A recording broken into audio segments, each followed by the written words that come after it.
អាយ៉ាមីនេះមានកតិចទៀតចាំម៉េចមានគេមកពាំងឡានយើងខាងមុខ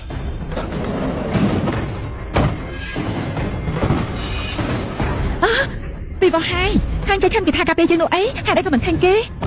ទៅបញ្ញាប់ស្អីទៅគឺខ្ញុំមកដល់ហើយតាហើយលោកបានអង្គុយអីនៅទីនេះមានអារម្មណ៍ញ៉ាំអីទៀតទេនាងកំថាអីមីប្រភេទមួយនេះគឺខ្ញុំមិនដែលធ្លាប់ញ៉ាំទេចង់ដឹងណាស់ថារសជាតិវាយ៉ាងម៉េច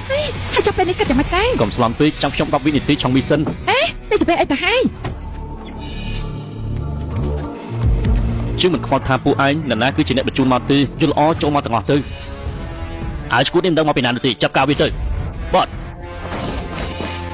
អាយ៉ាមីនេះមានកតិចទៀត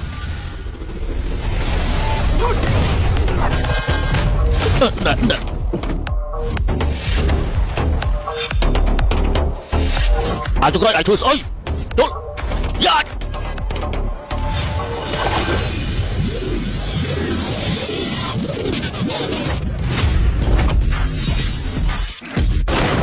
យ៉ា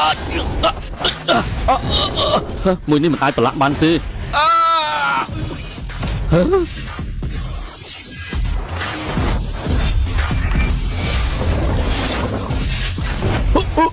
អូយក្រៅអាយក្រៅក្រៅអាយក្រៅ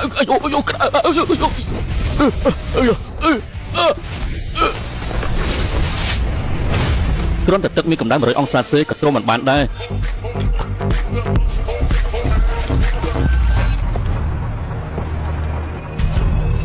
ពួ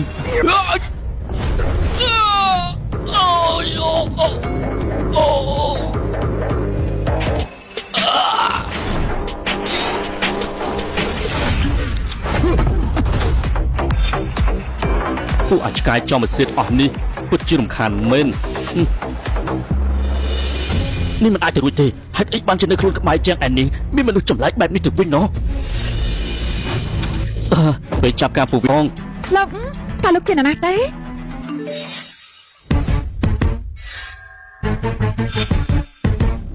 ហើយនេះតើមានរឿងអីទៅខ្ញុំអស់ប៉ារបស់ខ្ញុំចូលក្នុងឆាតតា